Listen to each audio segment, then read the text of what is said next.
السلام علیکم۔ بسم اللہ الرحمن الرحیم۔ اس ایک آیت کے مطابق زندگی گزاری۔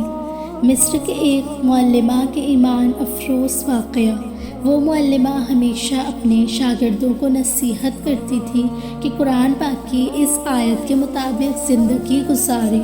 وَأَجِلْتُ إِلَيْكَ رَبِّي لِتَرْضَىٰ، اے میرے رب تیری طرف میں جلدی کر کے حاضر ہوا کہ تو راضی ہو۔ وہ کہا کرتی تھی، میں اس آیت سے بہت متاثر ہوں۔ جب بھی میں اذان کی آواز سنتی ہوں اور اگر میں کبھی بھی کام میں مصروف ہوں، میں اپنے آپ کو یہ آیت یاد دلاتی ہوں اور سب چھوڑ کر نماز ادا کرنے کھڑی ہو جاتی ہوں۔ رات کے 2 بجے جب تہجد کا الارم بجتا ہے اور میں گہری نیند میں سونا چاہتی ہوں تو یہ آیت مجھے یاد آتی ہے اور مجھے جگاتی ہے۔ اس خاتون کے شوہر کی عادت تھی کہ کام سے واپس گھر آتے وقت وہ اسے فون پر کھانے کے متعلق ہدایت دے دیتا تاکہ اس کے گھر پہنچنے پر گرما گرم کھانا تیار ملے اور وہ کھانا کھا کر سو جائے۔ ایک دن اس نے فون پر محضی کھانے کی فرمائش کی۔ انگور کے پتوں میں چاول بھرے جاتے ہیں اور پھر ان کو ہلکی آنچ پر پکنے رکھا جاتا ہے۔ یہ بہت وقت طلب ڈش ہے۔ وہ کھانا بنا رہی تھی کہ اتنے میں اذان کی آواز سنائی دی۔ اس وقت اس کے صرف 3 رولز رہ گئے تھے جن کے بھرنے میں زیادہ سے زیادہ 5 منٹ لگتے تھے، لیکن اس نے اپنی عادت کے مطابق سب کام چھوڑ دیے اور نماز ادا کرنے کھڑی ہو گئی۔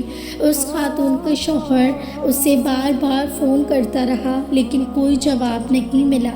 جب وہ گھر پہنچا تو اس نے دیکھا کہ اس کی بیوی سجدے میں ہے اور کھانا ابھی تک تیار نہیں ہے۔ اس نے دیکھا کہ صرف 3 رولز بھرنے رہ گئے تھے تو اسے بہت غصہ آیا اور اس غصے کے عالم میں اس نے اپنی بیوی کو ڈانٹنا شروع کر دیا تو اپنا کام ختم کر کے دیگچی چولہے پر رکھ کر بھی نماز ادا کر سکتی تھی۔ 3 رولز بنانے میں کتنی دیر لگتی ہے، لیکن اس کی بیوی کی طرف سے کوئی جواب نہ آیا۔ جب وہ اس کے پاس آیا تو دیکھا کہ سجدے کی حالت میں اس کا انتقال ہو چکا ہے۔ سبحان اللہ!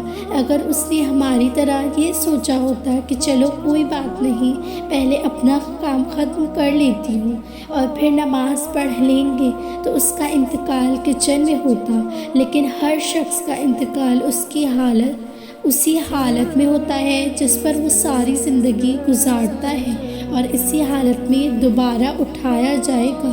ہمارے آقا صلی اللہ علیہ وسلم نے ارشاد فرمایا کہ ہر شخص اسی حالت میں اٹھایا جائے گا جس میں وہ فوت انتقال ہوا۔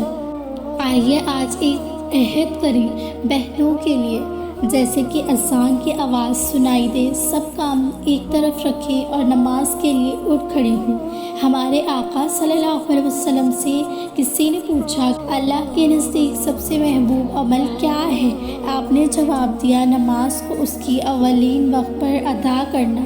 بھائیوں کے لیے، جیسے ہی آپ اذان کی آواز سن دیں فوراً وضو کریں اور مسجد چلے جائیں، اور یاد رکھیں حضور صلی اللہ علیہ وسلم کا فرمان ہے کہ آدمی اور کفر کے درمیان فرق صرف نماز کا ہے، اس لیے نماز کو کبھی بھی کسی بھی حال میں نہ چھوڑیں اور اپنے آپ کو یہ آیت بار بار یاد دلاتے رہیں۔ وَأَجَلْتُ إِلَيْكَ رَبِّي لِتَرْضَىٰ، اے میرے رب تیری طرف میں جلدی کر کے حاضر ہوا کہ تو راضی ہو۔ 7 چیزوں میں بھلائی نیکیوں کا خزانہ ہے۔ کہتے ہیں کہ 7 چیزیں بھلائی کے خزانوں میں سے ہیں۔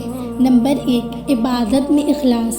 اللہ عز و جل فرماتا ہے اور ان لوگوں کو تو یہی حکم ہوا کہ اللہ کی بندگی اخلاص سے کریں۔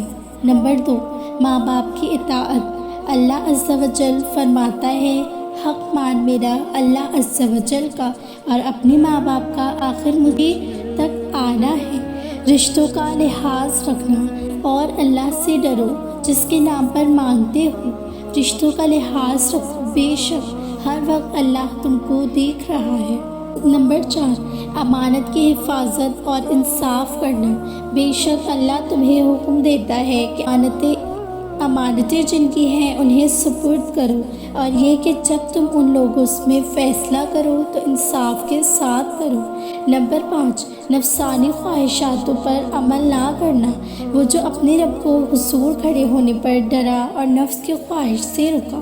نمبر 6، اللہ کی رحمت سے امید اور اس کے جلال سے خوف رکھنا، اور اپنے رب کو پکارتے ہیں، ڈرتے اور امید کرتے ہیں، اور ہمارے دیے ہوئے میں سے کچھ خیرات کرتے ہیں۔